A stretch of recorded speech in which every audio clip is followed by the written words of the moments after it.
How to send USDT from OKX to Binance. Hi everyone, welcome to the channel.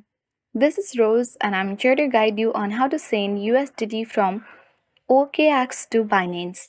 Watch the video till the end and without any further ado, let's dive right into the video. Launch OKX mobile application on your device and make sure to log into your account. Now you have to access your assets at bottom right corner of the screen where you will see your USDT balance. You have to tap on the Withdraw button. A list of cryptocurrencies will appear where you have to select USDT. Now you have to choose withdrawal type. You can choose on-chains. Now you have to copy Binance USDT address.